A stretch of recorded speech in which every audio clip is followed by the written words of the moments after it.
not a panel, but a conversation. I'm kind of trying to lead the conversation, but if you have any question along the way, you just raise your arm. I'm sure Tim will love to answer your question.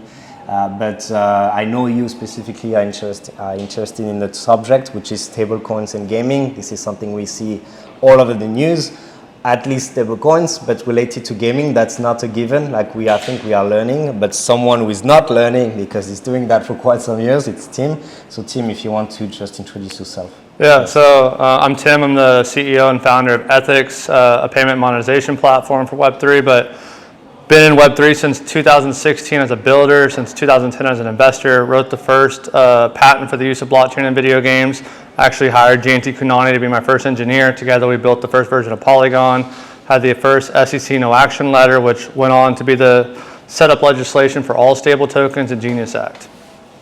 Love it. So obviously you understand why we're here with Tim today. It's going to be kind of a provocative conversation on purpose, because we're going to try to be a little bit critique based on what's happening in the blockchain gaming space. And the first thing we're going to talk is, what's happening now.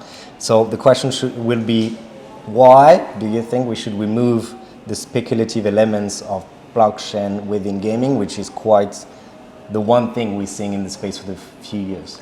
Well, I think for me, I've been saying that for a long time. Since the beginning, I thought speculation was great, but not in a game. I think it breaks the ecosystem of how games work. So all games are weighted, essentially. So if you think about like a mobile game, you buy 100 tokens for 99 cents, and you buy this many tokens for $4.99. There's a weight and balance in that. There's an algorithm written to that. And as tokens fluctuate with pricing, that breaks the weighting of that scale. So me coming from traditional video games, when I started building this stuff, was because free-to-play was on the rise in 2015. Free-to-play was hated, but I thought there was going to be a world where we saw like Roblox before Roblox. I thought we were going to see gaming economies spring up by publishers, where like 10 or 15 games shared one token, and then Roblox did that with a stable model, and then they were able to increase their revenue every year. For 7 years, they doubled it. Now they're worth more than every other gaming company combined.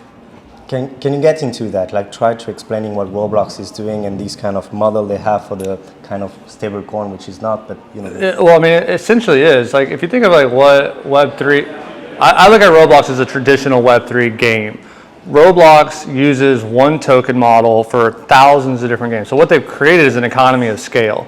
They've looked at it and said, okay, if we think of capitalism in a micro level, we can look at it from, if I give UGC creators the ability to build in my platform, well, now they're little entrepreneurs, and they can start creating grind for me. They can start creating this flywheel of capitalism. You have buyers, sellers, content creators, movers, and observers.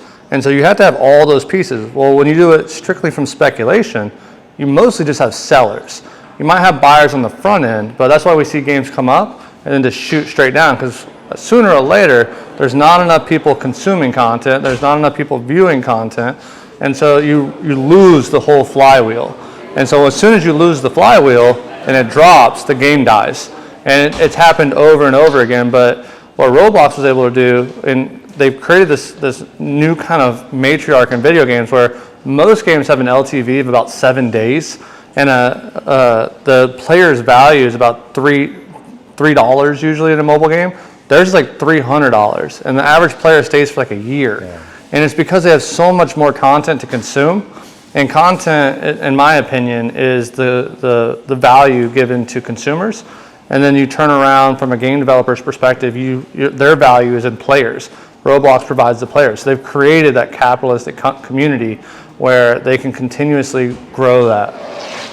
But now what we see in the ecosystem is really like Web3 games relies on hype, like we see that a lot, and speculative aspect, like NFTs, game launches, whatever it works or whatever it didn't work. But based on what you say, we should remove that aspect on the blockchain gaming space. Well, I don't think you should remove it so much as you shouldn't have NFTs. I think they should be disguised as like skins and in-game items.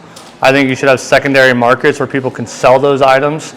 So I think we need to change the idea of ownership to digital rights management, because I think when you think of it from a publisher standpoint, you technically, like Roblox, right? Let's go back to Roblox or Fortnite and UGC. Like, you don't own the item you created. Roblox owns it.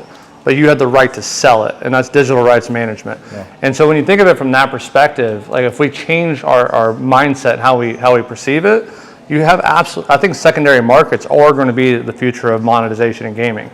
How does that work? Well, that's already happening. EA Sports has done very well with FIFA and with Madden to do seller auctions where they take a rake on all those games.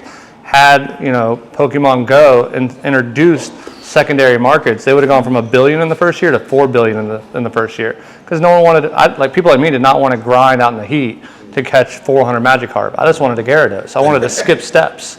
And so, had they done that, we could have had blockchain technology in the game without anyone needing to know. I think that's a big piece. Is like, we're all inherently lazy. We don't get up to answer our door anymore. We don't go to the restaurant to get food anymore. It comes to us. Web3 has a massive UX problem where you have a learning curve to figure it out, and no one wants to figure it out. How do you see stablecoins helping the indie game developers as well? Well, I look at stable, again, it's not changing the way their economies are already set up. They're already weighted the same. It's allowing them to connect games. So now I think we'll see, most people don't realize this, but like EA or Ubisoft doesn't really make their games. They have developers in like Belarus and Ukraine and Southeast Asia, and those guys are building all these games. But like, why aren't they able to make their own game? Well, user acquisition is a big problem. It's about $32 to find a paying player. Had they create like an oceanic token where all these people share one token, it's kind of like farming, where in America you can't compete with Monsanto, but communities come together in a co-op, then they can compete on price with quantity and size. So if you could imagine like, Southeast Asia or an African countries or Belarusian or Ukrainian all creating their own tokens where they share a community, they can reduce their user acquisition cost and they can create their own Roblox dynamics in games. I think it was 3 days ago, like Pixels did the kind of talk they have with the community every week or every month, and they actually decided to move their token, speculative token, into the stable coins and leave the speculative one for just I think also the second big issue, and I think the girl speaking before me really hit perfectly on it, distribution is a big problem. We cannot distribute on Apple, we cannot distribute on Steam, we cannot distribute on Xbox. There's a couple companies I know are working on PlayStation, but you don't know it's Web3. Blockchain technology with stable token and now Genius Act will allow full distribution on all platforms. Trying to anticipate the question from you, because you talked about Sui before. Are you going to talk about stablecoins and Sui and how they're planning to use it on the hardware?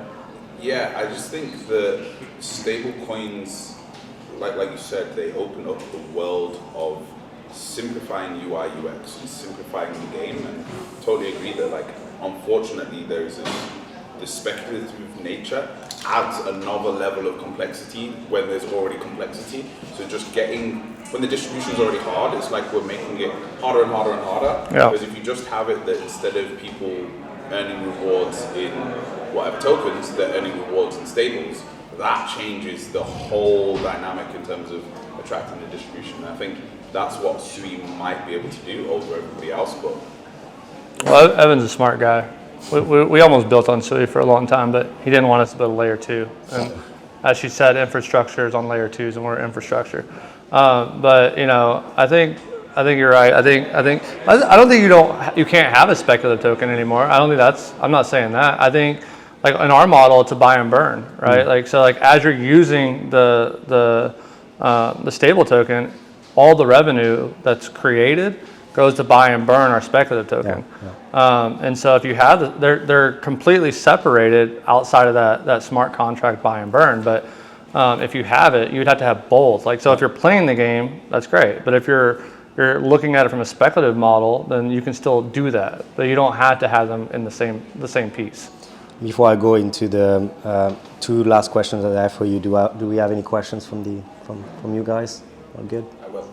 Okay, we'll remember that. Why? So the first question we should ask is, yes, but now for game companies, Web2 doesn't matter. They actually have already in place the infrastructure for fiat payment. So why do you want to compete with stablecoins? Well, I don't want to compete for what they already have. What I want to compete on is their biggest problems. User acquisition, huge problem. How they monetize is a huge problem. And now free-to-play and data laws are dead. So, in America we have Privacy Act, in Europe you have GDPR. 90,000 people lost their jobs in 2024 due to the fact that we can no longer use your personal information to advertise to you. Yeah. The blockchain is inherently decentralized. We can recreate the entire ad tech layer for video games by looking at your consumption of what you're doing through your wallet and advertise to you with stable token rewards. Yeah. Give you the money that you've watched for the ads directly into your wallet, let you use those. And that's what Ethics is doing. We're recreating IDFA, which is 60% of Apple's revenue. Like, that's a big issue. Like, people don't realize the gaming industry is $360 billion. 65% of that comes from mobile games. The mobile games, 90% are free to play. In that sense, actually, what game companies, they usually pay a large fees when they actually have these kind of fiat payment for the games. But if they use stablecoins, they are in a situation where the transaction fees is nothing. Well, that too. Like, so Apple just lost their lawsuit, right? So 30%'s gone. Google, and so now it's case law. So what people don't realize, it doesn't just apply to Apple. That applies to Apple. That applies to Google. That applies to Xbox. Applies to everyone. Steam. You now have to let third-party payment processors in those stores. You cannot keep them out. Stable tokens reduce the payments from, let's just say you're doing a credit card, not Apple who charge 30%, but a credit card. Xsolla, us, we all charge about 5% for gaming. It's high risk. Stable token reduces that cost to like 0.025%. It's obscenely low. And so, if you do crypto to crypto, it's like 1%. And so, all we need is someone to cover the FX, and they're happy to do that for less than half a point or a quarter of a point. If we want to do that, we need the regulation to come with it. Genius Act, we have it. That's my question. You have it in the US. Hopefully it's going to come for the other countries, but can you explain Genius Act for? Well, Genius Act is just the protection of use of stable tokens through distribution platforms. So it started with my SEC no action letter, which was the first ever government document saying like this is the way crypto can be used in video games. And then it was used for Paxos when the SEC sued them for BUSD, and they said nope, we follow this model, we're completely compliant. And it became the beginning of the legislation of Genius Act. And what Genius Act is basically just, if you're running a stable token model, that model has to be audited. If it is audited, it is completely protected by the U.S. government for all distribution platforms of U.S. entities. Yeah. Good. Any question, Michael? Yeah, my question was, considering stables are like an inherent part of every wallet, and considering like wallets are quite an obvious part of Web3 gaming, why do you think the wallet companies just don't really engage? Like, they're just like all the way over here, like Phantoms, OKX maybe get involved, but I think the rest of them just don't really. I think, well, one, a lot of them don't know anything about video games. It sucks that so many of us have never had actual game experience from like behind the lines. Like when I was explaining this 8 years ago, everyone, it was like I was speaking a different language. They were just so mad at me for saying, how dare you not want speculation? How dare you not like NFTs? How dare? And it was like, at the end of the day, publishers never going to do it. And I was like, you guys are just climbing this hill that you can't ever get past. I think from their end, custodial wallets have been driving video games for the last 30 years. Every game you've ever played, starting at Mario, has a custodial wallet in it. I don't think they're going to change that. And I think they're going to keep it the way, players have no idea what's happening. They just have intrinsic value of their assets. And so Ethics provides wallets for free to all of our publishers and developer partners. We give you the full back end. You can trade, you can sell, all the things that you need, because we believe, again, going back to the blockchain side, the only custodial people that I know of is like Fireblocks, right? Fireblocks charges $1 per rollup, and it might come down in scale, but that's way too much when you're talking about someone like a Call of Duty who has 50 million concurrents or something stupid. They're not going to pay that kind of money, and so we have to think about things in different ways. And the wallet companies, like the Phantoms, don't want to think of it that way. They're making a lot of money on speculation, especially Phantom with meme tokens. They're turning and burning on gas fees. So until that model breaks, they're going to keep doing that. But if you want to get into, actual enterprise, I think custodial wallets will be the way that happens. Thanks a lot, Tim. I mean, it's a conversation we're going to have more and more. I think it's a wonderful topic, and not many people actually talking about it. So we're going to involve you and the other members to talk about this topic. And yeah, thanks a lot for the ones who follow. Thank you.